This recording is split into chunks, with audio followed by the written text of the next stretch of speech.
for us, the original reason why we started learning more about the midterm rental strategy was leveraging our slower season.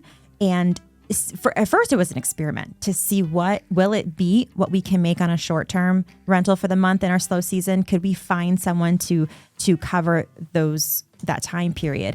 And the first season, we did beat what we would have made as short-term rental. And I did realize that okay, I don't have to, keep working. Like Annette said, hustling for that next day. I had some time to regroup and prepare for our high season. But what I learned was that, and I think this will be a great takeaway from anyone listening who wants to do short to mid, back to short, is to give yourself more time to find that perfect midterm guest. Welcome to the Landlord Diaries, where we talk about midterm rentals and the opportunities behind them. We'll share landlord stories, talk about maximizing investment potential, and discuss how to live the very best landlord life. This podcast is proudly brought to you by Furnished Finder, the leader and largest online marketplace for midterm rentals. Remember to like and subscribe if you enjoy our content. Today, we're joined by a dynamic duo, Sarah Karakaian and Annette Grant, co-founders of Thanks for Visiting, a coaching network dedicated to helping hosts build profitable short-term businesses.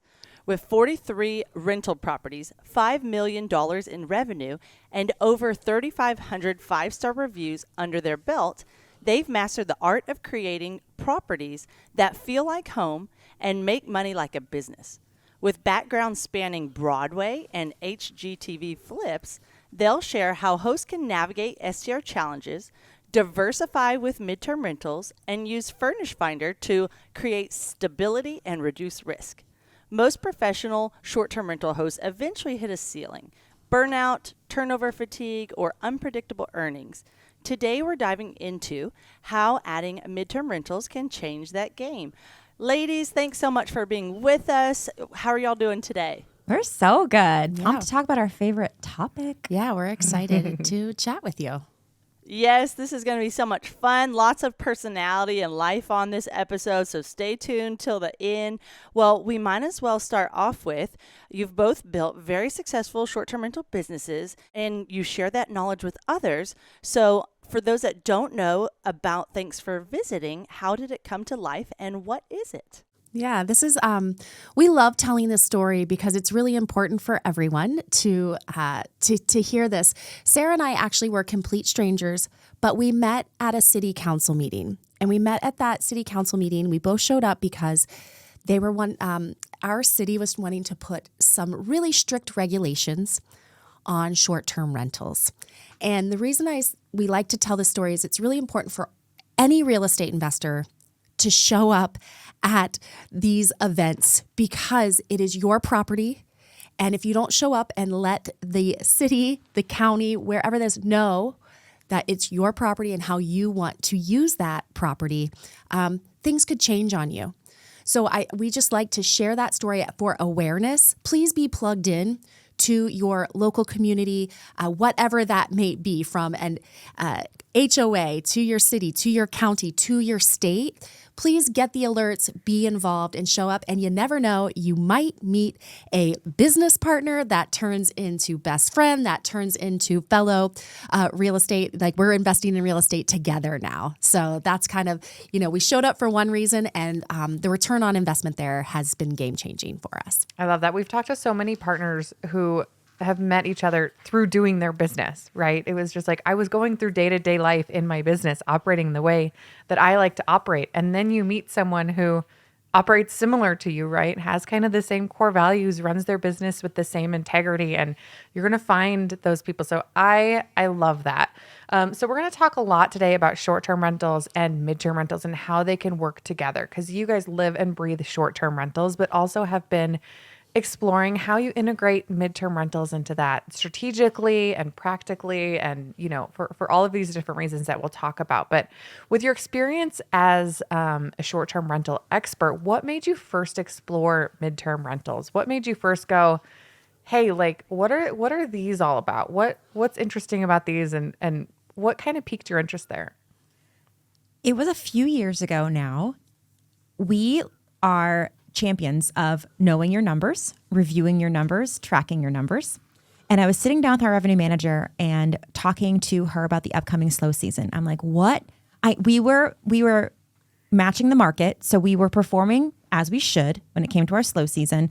We were getting as much occupancy and ADR and market share as possible. But I was like, but I don't like to be average. I don't want to just meet the market. I want to exceed the market. So we were thinking, what can we do? I mean, do I go door knocking? Do I run ads on the radio? Like, what do we do? Because I was also managing other people's assets as well at the time. And so a lot of responsibility in making sure that I'm getting them as much money for their property as possible.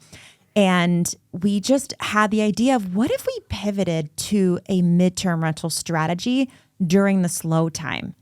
And we've learned a lot since then of how to do it best. But that decision to try something different and pivot during our slow season has really changed the game for us. And as asset managers, as property managers for other people's properties, it really put us at the top of the list in our marketplace for the go-to property management because we were willing to do something different, think differently, and always be on our toes for the properties. And we haven't looked back.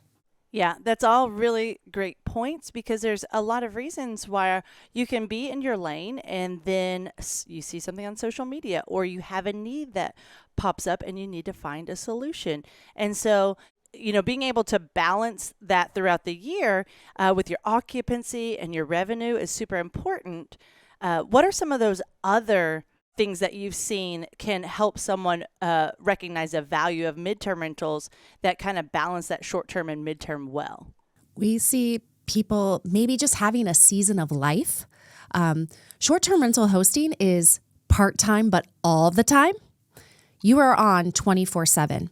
And so we've seen a lot of hosts just maybe they hit a busier time in their life personally, maybe for their children, maybe for an aging parent, and the day-to-day hustle and everyone that Sarah and I work with, like they give 5-star stays and they are not skimping on anything. So they really are going that extra mile. And sometimes your life needs more attention than your property. And so we've seen people, they don't want to completely get out of the game. They love it.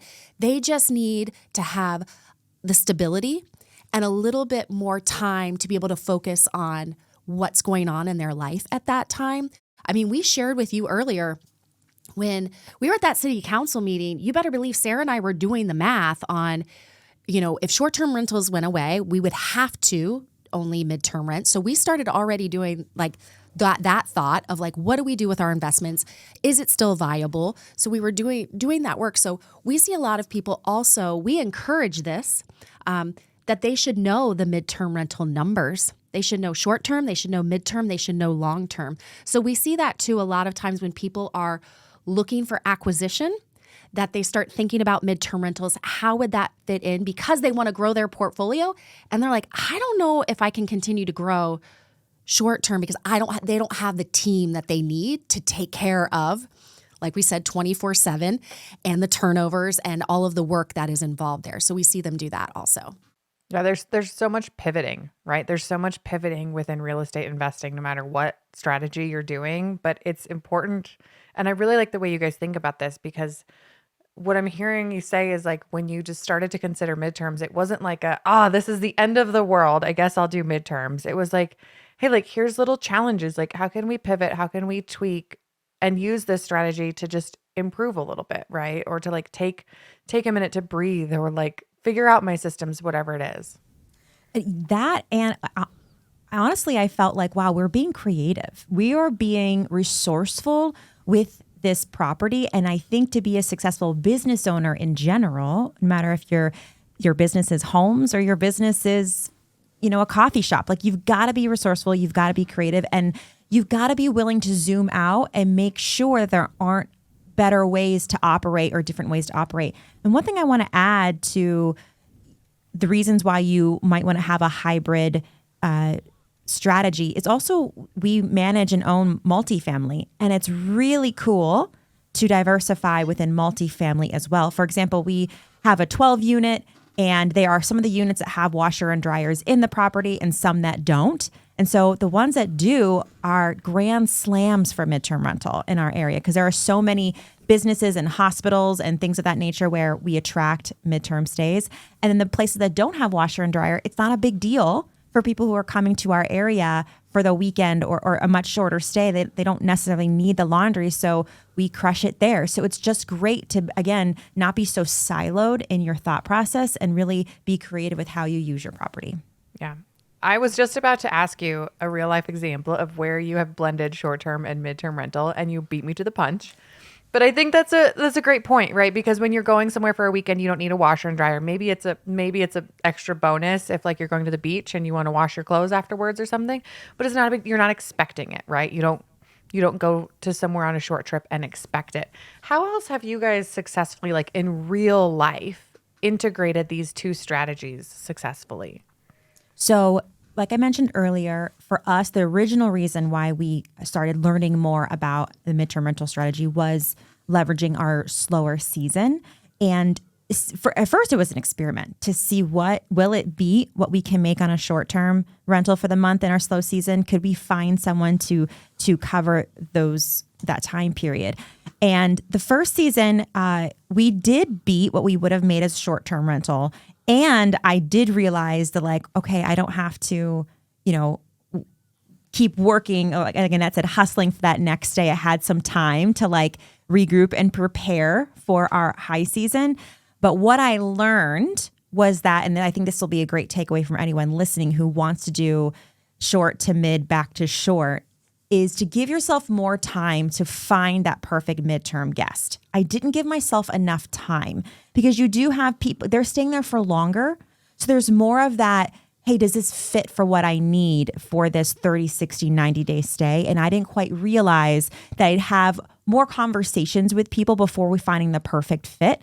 So the next season, we started much earlier, which people are, I thought, because with short-term stays, our booking window could be anywhere from 15 to 30 days. But with our midterm rental market, people are looking 45 days out, 30 days out. So I could be looking for my midterm rental tenant guest while still hosting short-term. And if they wanted to come and see it, I could let them do that. But starting earlier was the key to us really having success that following season. And we've adapted that every year since. And it's been great. Yeah, that's right in line with the Furnished Finder average is around 40 days is the book to stay window typically. So if you're taking those short-term reservations well in advance, then you might miss that great 3-month, 6-month stay. The average stay on Furnished Finder is 90 days, so 4 guests a year. I would be curious, when you're looking at your properties, you decide, hey, maybe I want to diversify a bit. Does this property fit well for either short-term, midterm, or a combination of both? How do you decide that? This is a really good one. We can share. Sarah, well, I'll let her take this away, but Sarah has a property that is specifically midterm rental, and I think it's the reason she has this rental, full-time midterm rental, is very near and dear to our hearts also because we feel like short-term rental hosts a lot of times might put people, let's say in an up-and-coming area, lots of construction. Maybe all of the houses are kind of getting rehab. There's just a lot of activity that if someone's coming for a weekend or a few days, that they don't really understand the makeup of the community. And so I'll let Sarah speak to that, of why she has, her and her husband have one property that is only midterm rental at this time. Yeah, and I don't want it to get misunderstood that it's an unsafe neighborhood. It's not. It's actually highly desirable, but there is a lot of activity going on. And what's the best thing about it, and the reason why we bought the property, was we are a 10-minute walk from a giant hospital that attracts a lot of top talent to come stay at. And there's the Ronald McDonald House. So whether it's the families of the people that are coming to stay there or the doctors or nurses that come and serve at the hospital there, those were my target. And they understand because they're going to be working there for longer contracts, and the construction that's going on there, like Annette said, there's a lot of building and growth there. So we've gotten a lot of contractors who can wake up and kind of like walk to work if they wanted. And this way I don't have to explain as much or as often to the person interested. The people who have come to find out more about the property because they want to stay in that area. They want to be a part of the fabric of that area and neighborhood. But to answer your question too, I don't know if this was dumb luck or what, but from the start of when we started our short-term rental journey over a decade ago, I've always wanted to have, if hotels know something that I don't know when I was getting started, right? So if they always have a dresser, that good quality dresser, you don't go to a hotel and have something that's kind of, plywood. It's a good dresser, right? And they've got closet space with hangers. They've got all those things that you need to be able to unpack. And so that was always my thought when furnishing property is to have quality furniture, everything you need to, if you need to, for us, for stocking a kitchen, it's like, can they make a Thanksgiving dinner? And this was before midterm was even like a thought in our head. So we were well equipped to pivot from short term to midterm from the get-go. And that way, guests, tenants, whatever you want to call them, can come in and really unpack and feel at home. There are a few things that we had to tweak to accommodate a midterm rental guest, give them more sheets, more towels so they can, change the linens during their stay, work out how we can get the places clean to our standards. For us, it's mandatory that our guests who stay longer than 30 days have midterm biweekly cleans by our team. And so that's a conversation we have with them before they book with us.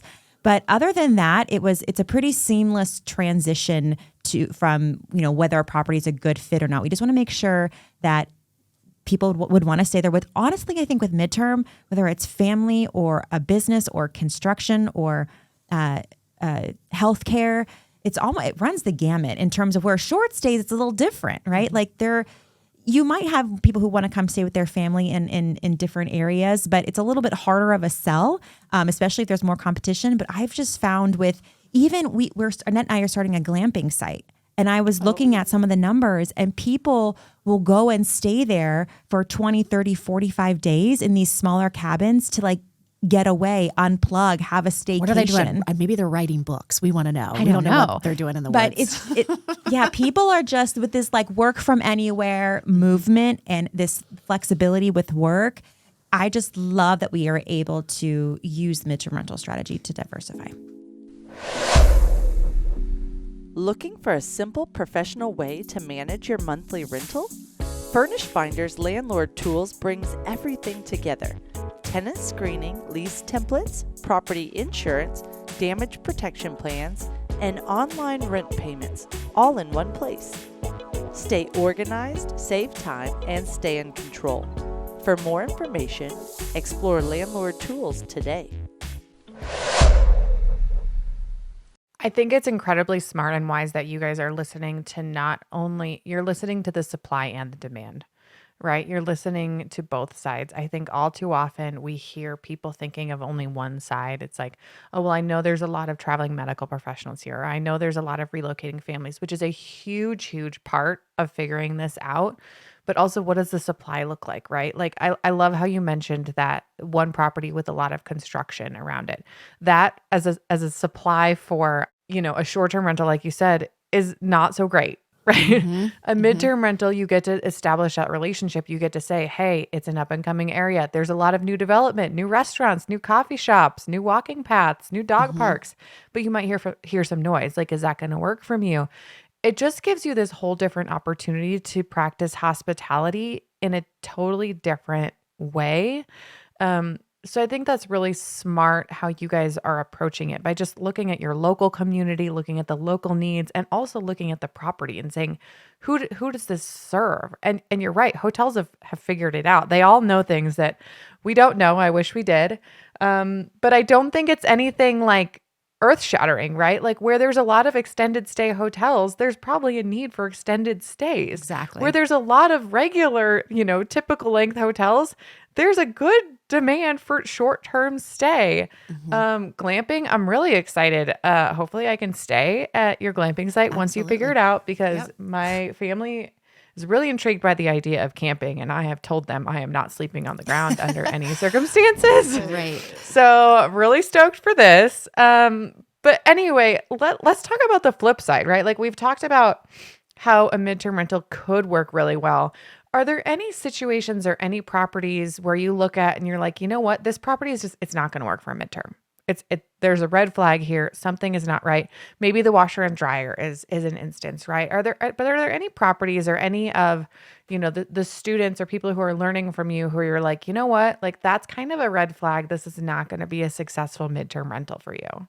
I've got two thoughts, and Annette, maybe fill in my gaps for me. Okay. That same 12-unit property it's an older building, and there's a third floor. It's an attic conversion, and it's a walk-up only. And at the time, it's actually getting renovated right now. And we're renovating it with the thought of making sure that we can accommodate midterm rentals because it's been so successful. But before then, no washer and dryers up there. So not only do you have to walk up 3 flights of stairs, which on a short-term basis may not be so bad because it is in the heart of it all here in Columbus. It is the premier location. But if you're a midterm guest, that would get really old. And the washer and dryer, you'd have to walk down all 3 flights of stairs, go around the building outside to use the washer and dryer that we have available in the basement. It's just not ideal. It's a really tough sell, especially when there's so much competition that was just crushing us in terms of the amenities. So that was one. And then any of our larger homes, I haven't, unless we got kind of lucky with relocation or an insurance claim situation where an entire family is being it was a little tougher sell for us for the larger homes. It's not impossible. I mean, we had some success with it, but with our smaller 1-2 bedroom washer dryer units, really location agnostic, they always crush it. But that kind of thought process of what is their quality of life going to be in there for 30, 60, 90 days being the average. And that third floor, we just decided, you know what, let's just not even have that be an option for midterm. Let's just keep it short term. It keeps winning. And that was after testing. We did lose some money comparing year over year, but you don't know unless you test. And that was our realization with that one. Yeah, there's 2 things I do want to bring up that, again, because the midterm rental guest might say it's not a big deal, but then it ends up being a big deal. Number 1, parking. We have some places, like Sarah said, they are in the heart of it all. They do not have designated parking. It's city street parking, and they might think that's okay, but once they're there in the dead of winter when we're doing our midterm rentals, like it could just be a thorn in their side. So parking is really important to us, that we can make sure that we can provide that. And the second thing is we're pet friendly in almost all of our rentals, whether they're short term or midterm, and really making sure, again, a fenced-in backyard, we want to provide that for our dog-loving friends. So, like, that's one of those things, too. Like, they say it's not a big deal. You just want to make sure over time, like, again, we do this strategy in the dead of winter. Is it going to be okay for them going outside? That type of stuff, thinking about the pets long-term also. So we'll do the double P there, pets and parking. You really want to think about them and how someone's staying there longer. How can we make sure we're accommodating the car and their 4-legged friend? And you guys are in the Midwest, right? So the winter part, like that's a big deal. Even a lot of my midterms are in the Midwest, and the parking, even if it's like, I have a parking spot for you, it's uncovered. It's in a lot. Like, and they're like, oh, that's fine. And I want to make sure you understand what that means in February in the Midwest. Like, you're going to need 20 extra minutes, right? Yes. However, this is what's really excellent. We can share that we're just giving our location. That is also why for us in the dead of winter, midterm rentals are great. Because we're not having to like, oh my gosh, we need to get over there and shovel. Like they're checking out at 10. We can't let them fall down. That there's some things about winter. A, there's people in the building. So like the pipes aren't freezing because that could happen, really quickly overnight. So we like having warm bodies, in those properties in that winter time. And so then when snow, when things like that come in, if there's a huge storm, we're not like, oh, is the guest going to be able to check in at 10 o'clock? Like we shoveled earlier, but they're getting in late. So there's some of that weather stress that is very real that can kind of, it's not as big of a burden when it's your guest is in there all winter long, right. And then again, just you feel better about your property because someone's in there, they've got the heat on. If anything, anything gets pipes, anything like that, we just have that second set of eyes, and they become really invested in the property too. I mean, it's their home. So, maybe if a short-term guest might not say anything, where a midterm, of course, would, because they're going to be there for a while. And that clarity, right? Like just making sure that they understand like, hey, there's no parking or there's no designated parking. Are you sure you're good with that? Are you sure there's no fenced in yard? Like, are you good with that? Some people are totally okay with it. It's just that chance to make clarity. And that's where like the pace of a midterm rental booking, like you get to make that relationship, you get to confirm all of these details, and it's just a little bit slower because it's a longer relationship. And I think that takes an adjustment when you're coming from short term and it's so fast. Like when I sometimes use my properties for short term rentals, I'm like, oh my gosh, this went from like request to book to they booked in like 2 seconds. Like, hold on. And then you switch to midterm. Probably not. Yeah. And then you switch to midterm and it's like, okay, let's do a screening. Let's sign a lease because they're there so much longer. So I think those are fantastic examples of just things to consider and make sure are very clear. Well, I'm sure everyone listening can tell what fantastic educators you ladies are. Katie and I, of course, are focus on providing education in the midterm rental space. You ladies really focus on the short-term rental space, but so much of the furnished rental experience overlaps, and you provide 5-star training on how to be a great host.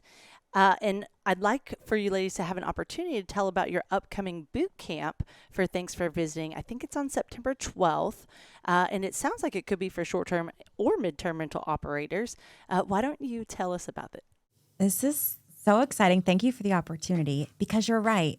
What we're going to chat about or work on, it's a very hands-on boot camp, very tactical, it's the listing audit boot camp. So what we have as short and midterm rental hosts is our listing and how we can communicate it as clearly and as effectively as possible to get lookers into bookers. So whether they want to stay for one night, which we love our one night stays, to 90 nights or beyond, we really have to make sure that our listings are set up as the billboards that they are. And as we all know it, the demand for furnished stays is still incredibly high, but our competition has never been more fierce. So we have to stay on top of what's actually working and getting conversion. So taking that person who is interested in booking you to actually clicking around, and then of course that button to either have a conversation with you on Furnished Finder or to book with you on any of the other online travel agencies, so that we can all be really successful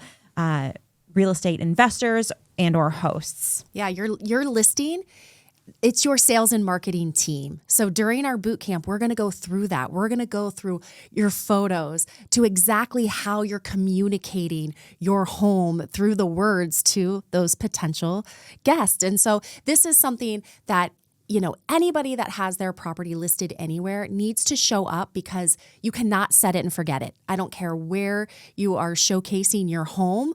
We have got to get in, and it's a great time right now. Get it all dialed in. So for 2026, you are going to be the best listing in your town. Yes. Well, I want to join the boot camp. Okay. So you go to thanksforvisiting.com/bootcamp. Yes. Okay. I love it. It cannot be overemphasized, you guys. Like anytime that I love how you said that it's your billboard, because all too often I have landlords come up to us at conferences or even just send me messages. I have people who find like my personal Instagram, which kudos for the detective work. It's really great. And they're like, hey, can you look at my listing for me? And I'm like, yes. And there's so many nuggets. There's so many things that you can do strategically and to test things, try different things out. Setting it and forgetting it is not the game. It's not. And I love how you're practicing that. And I also I get a lot of landlords and hosts who ask, okay, what else do I need to do to market my property? Where else do I need to post it? Where else do I need to share it? And I'm like, wait a minute, you're thinking the wrong way. If you have it posted on Furnished Finder, you have it on Airbnb, you have it on all these platforms, that's our job, right? We're bringing the travelers to this platform. Your job is to make your listing irresistible, right? So I think that's where people need to be putting their effort. So I love that you are focused on that. So everybody go to thanksforvisiting.com/bootcamp. Is that right? That's correct. Okay. And check it out, because I'm sure anything with you guys would be awesome. Okay. So let's talk more. Part of your listing is your pricing. Short-term rental pricing, I feel like, is a massive elephant that is complicated and could be overwhelming. I know you guys have for certain mastered it, but when you go to price your midterms, how do you do that? What is your general strategy there? Well, actually, I'm going to be very vulnerable here, and I'm going to share with you my strategy, but I am here if you two ladies have any tweaks for me. So what I've done in the past, of course, is go to the market and see what my competitors are doing. I go to the long-term rental market and I will look at, yes, price per square foot. I will go to see what other furnished stays are doing, price per square foot, kind of see what amenities they have, and kind of almost like an appraisal process of when I'm buying a home and seeing what that. I know other midterm rental hosts, they know what they want to get. If I don't get $1,000 a month cash flow, then it's not worth. I know there are a lot of different theories out there, but for me, it's really positioning myself against the market. My competitors are my competitors, and I have to take that into consideration.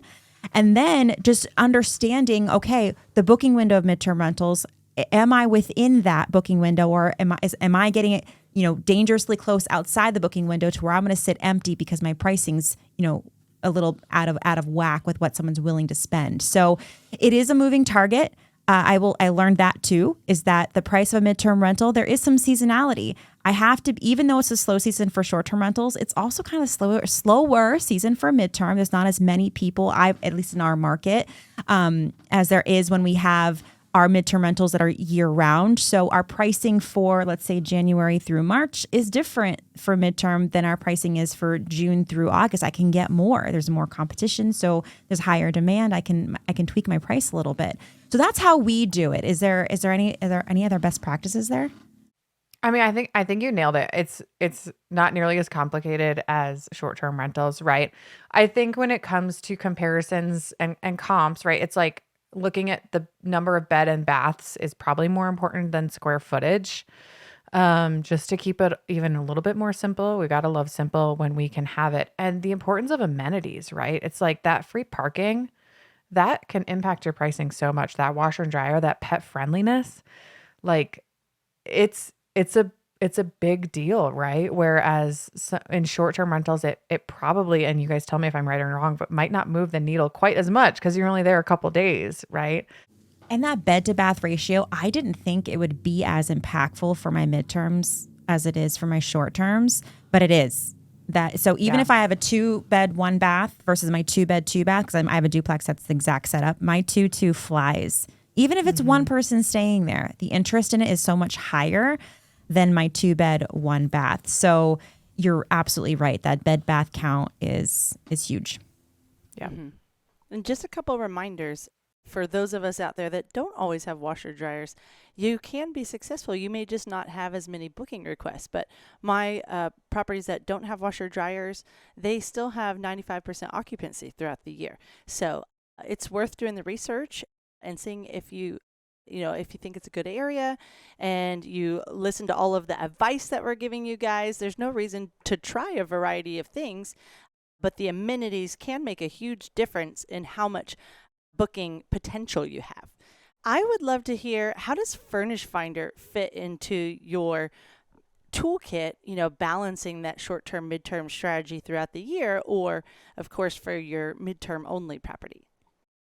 I am really big on systems. So we have a PMS, and that is really tied into our short-term rentals, but then I pair that with project management software, Asana, so that I can make sure that we are staying up to date and we have everything understood in terms of, okay, if we're pivoting to midterm, we've got these leads going. I've got my Asana set up from, cold lead to warm lead to, hey, we're in the leasing process to, hey, we've got a booked date. And then of course I can then take action on the calendars in my property management software. So and if there's a better way to do it, again, I'm here for any education, but that's how I do it to stay, with my hybrid strategy, to stay on top of all of the things is Asana. It's Ask Annette. It's my... Yeah. And just really understanding your state laws, your city laws, and being fair housing compliant. And that's why we have those systems in place, because we want to make sure that we are across the board, anybody that's interested in our space, that we've done the same exact things, with all of the properties. So having our systems, having like our Asana board where we know this is exactly what we're doing on all the properties. That's a huge thing too, because you are a landlord at that point in time. And so that's the one thing I think hosts, we've got to make sure that's part of our messaging right now is like, now it goes from a guest to a tenant. So you just want to be aware of that and be prepared for that. And again, that's a really great lesson in knowing more of your laws and knowing how you can diversify your properties wherever they might be, and you're ready for anything. Because we do want to say, I want to not to talk about this topic, but in your business, if you ever need to pivot, already being prepared. And going back to talking about the listing, that's one of the things that led us like to Furnished Finder so easily. We had all the listing, we had the photos of the property. We knew how to describe the property. Like that stuff was like, wait, we've already done this bulk of work over here. It's plug and play. So that's what's nice too, is like you've done all that work. Why not try to diversify it there? Yeah. You're tying in right to what I was just going to ask you, which is how shifting to MTR, even in a hybrid method, right? So just certain times of the year or on and off can help you avoid burnout, because it's a very easy switch to go from short term to midterm, right? If anything, in a midterm kitchen, you don't necessarily need to be able to cook a full Thanksgiving dinner. You need to be able to cook like, I don't know, Sunday dinner, right? Like you don't have to have it quite as like furnished with all of the details. The furnishings are a little bit more basic. So if anything, you're over prepared. Your systems might be over prepared, which is like what better way to be than over prepared. So how have you guys seen that shifting to midterm rentals can help you reduce burnout, give you more freedom to scale? I know we've talked about it here and there so far, but like, how have you really seen that power come to life? I thought I was not only going to make more money in my slower season, but what I really realized is it gives me a moment to take a breath, maybe not have my phone glued to me as much as it needs to be when I have a short-term strategy happening. And then it allowing me time. Yes, I rest, but also, and this is just my personality, it allows me time to think about the property and how I can get it ready for, you know what I mean? Like I don't have to shut it down. I have time. I have someone in there. They're loving it. It was prepared just for them. And then I can think about, okay, when I do shift back to short term, maybe I take whatever time I need to do, bigger maintenance or to do like an extreme deep clean, to whatever it needs to like get it ready for the high season. Having that cadence now, you can get lost in that short-term hustle of like, oh my gosh, a whole year went by and we were just cooking and booking 365 days a year. And having that 3-month stay at the very least just gives me time to like remember that this home needs time to breathe. It needs time for me to think about how to improve it, how to keep it, healthy. So just that time to think about what it needs to make sure I'm staying on top of my game each and every year and just pause. That has also been really powerful. So yes, there's less back and forth. The midterm rental guests, it's their home. They really understand it very quickly. And so if there are questions at the beginning, they tend to taper off as the first week or two go by. And you're just like, wow, I have some time to just take a break. And then when I feel rested, okay, how do I know prepare for the high season again? What can I do? Yeah, I think the way you guys have done the hybrid is so smart that I call it the switch on, switch off method, which I completely made up. So it's probably not, that's definitely not a real name, but it's when you're mixing short-term and midterm and you're not trying to like fit two calendars together all the time, but you're saying, okay, high season is over. I'm flipping the switch. We're going midterm for a while. And that might mean that you deny a short-term booking, but you do it knowing that you're saving your calendar for that longer midterm stay, because otherwise, let's say your low season is the summer because it's just too hot where you are. Mm-hmm. You take one weekend booking. Well, now you can't take a 30-day plus stay anywhere that overlaps you, and it really restricts that. So I like, is that typically how you guys manage the hybrid and your calendars? Yes, you have that. That is great that you bring that up, because that was a lesson for us of not starting to find our tenant soon enough and then not blocking off the calendar and being confident that we will find someone. Because if you get a booking for that, and Annette and I, and you can believe otherwise, it's fine. We don't like canceling on our short-term guests. We won't do it. So if a guest books and we have no other way to upgrade them, if we can upgrade them, we will. But if we have no other way to upgrade them, like that's on us, and we're not going to cancel their stay on them. That's just an ethos that we abide by. So the first year we made some mistakes. Second year, we block the calendar sooner than we think we need to.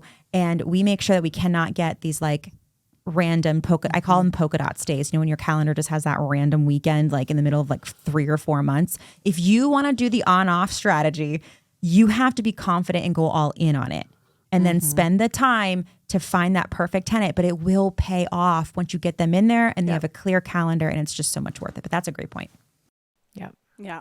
Well, I just have one last question for this episode.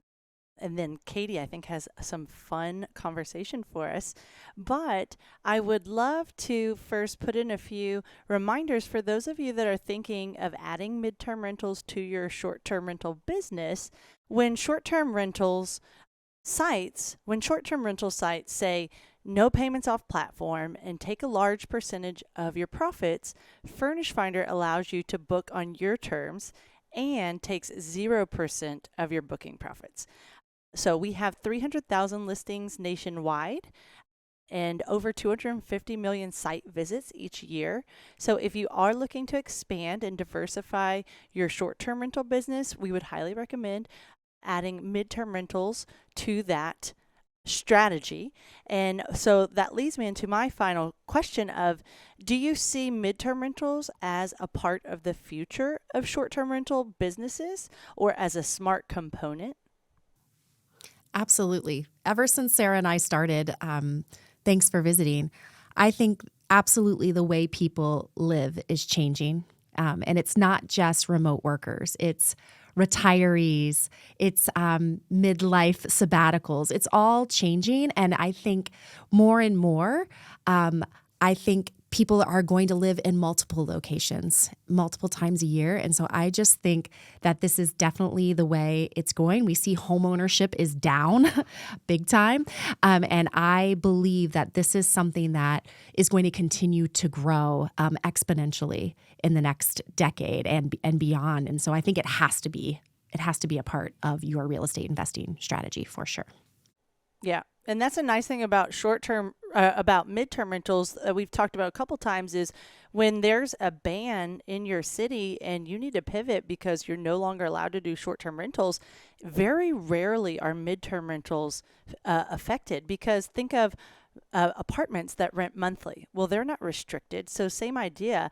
In most cities, monthly rentals are not restricted when you have to go through local laws to get approved for short-term rentals, and you don't often have the hotel tax that you have with short-term rentals as well.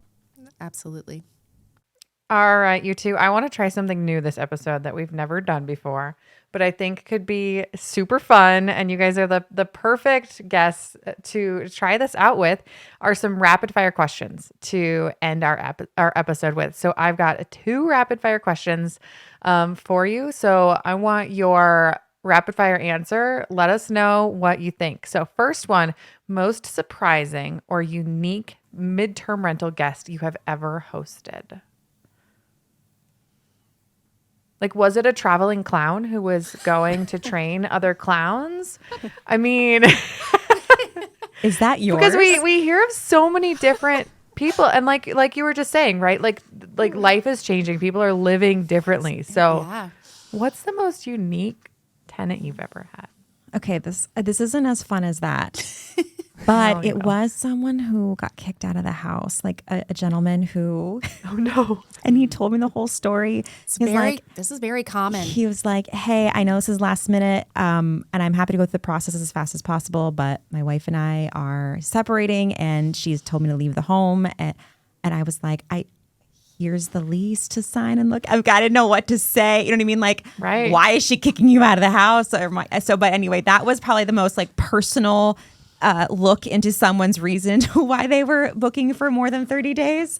So I don't know if I've ever had a clown. That sounds like I had a horror film director from like Sweden, and he was coming in to like debut his film. So he had to come in and like market his film and then debut his film. And I'm not sure what. And I just remember I was trying to like get more info, and he like gave me his social profiles, and I quickly did not continue to follow them because it was very horror filmish. And I was like, this is after I had approved the stay. And guess what? Probably great. When he left, it was like, I'm like, were you even here? And he was like, I was very busy the whole time with my film. And I was like, Great. good deal. And he was Right. awesome. He was amazing. Yes. It's just like, it's so fascinating hearing everybody. You forget how different people's lives can be than yours, because we're all in our own lives. But like, yeah, those are two very interesting, surprising, and unique stays. Okay, last one, and I think this is the perfect one to conclude our discussion with. What is the best piece of advice you have ever received about scaling your business? Whether that be your coaching business, helping all of these other real estate investors, hosts, and landlords, or your own rental business, or whatever it may be. What's a piece of advice that's really stuck with you? Be consistent. So if you say you're going to check your numbers every Monday and be in your bookkeeping software, do it. Be consistent with it. If you're gonna post on, Furnished Finder and get in there and have conversations with your leads, do it. You know what I mean? Like, you have to say what you're gonna do. You can't just live in that dream of what if. If you want to make it happen, you've got to do the thing and then make sure you're consistent with it. Because if you lose that consistency, the energy drops, you don't learn as fast, you don't fail as fast, and failing is essential to scaling your real estate business, any sort of business. So just, if you say you're going to do it, and if it's something you want to do, decide what the steps are going to get you there, and then do those steps and do them religiously. Mm-hmm. And for Showing me, up is 80% of the game, right? Yes. for sure. And, Yes. and it's quitting won't get you there any faster. So many people, like, they'll become short-term rental hosts and then they'll quit because it didn't work. And then they'll become midterm rental hosts and then they'll quit that because it didn't work. And then they'll do something else. And it's like, just stay in the game. Stay in the game. And so quitting won't get you to your goals any faster. So I just really want people to know that it's not easier somewhere else. That's great advice.